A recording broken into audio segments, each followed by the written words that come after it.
بہت دفعہ یہ بات سننے میں آئی ہے نا کہ جو آپ کی خاموشی نہیں سمجھتا وہ آپ کی گفتگو بھی نہیں سمجھ سکتا. تو ہم نے آخر کبھی یہ سوچا ہے کہ خاموشی کا کیا مطلب ہے؟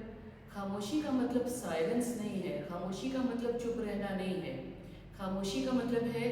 کہ جو اس کے ساتھ آپ کا جیسچر پوسچر آتا ہے، جو اس کے ساتھ آپ کا کوئی تذبذب آتا ہے، اس کے ساتھ آپ جس طرح چیزوں کو ایڈریس کرتے ہیں. ہمارے اندر بھی تو ایک سائلنس ہوتا ہے نا. اگر کسی کو یہ بات سمجھ نہیں آ رہی کہ اس بات کے جواب میں آپ ایک دفعہ کھو گئے،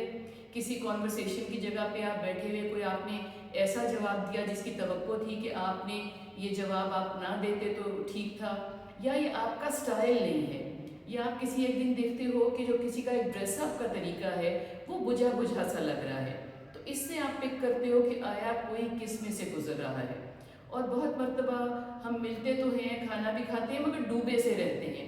تو اس کی کسی کو سمجھ نہیں آتی. مگر بات صرف یہ ہے کہ جو آپ کے بہت قریب بھی ہوتے ہیں نا، بیکاز ہماری بہت سی گزران ایسی ہے کہ جو ہم اپنے آپ سے بھی چھپاتے ہیں. ہماری بہت سی چیزیں ہم اپنے آپ سے اس لیے چھپاتے ہیں کہ وہ ہمارے دل دماغ پہ بہت اثر نہ کریں، اور ہم دل ہی دل میں کیلکولیٹو ہو کے ان کا نتیجہ نکالتے رہتے ہیں. تو یہ کسی کو کوئی بات سمجھ میں آ رہی ہے کہ میں اس وقت کس سے گزر رہا ہوں. اگر میں کسی پریٹینس میں پڑا ہوا ہوں، اگر میں کوئی مصنوعی بات بیان کرنے کی کوشش کر رہا ہوں اور شو کر رہا ہوں کہ میں خوش ہوں اور بڑا بڑا ایڈجسٹ کر رہا ہوں، یہ بات کسی کو سمجھ آتی ہے؟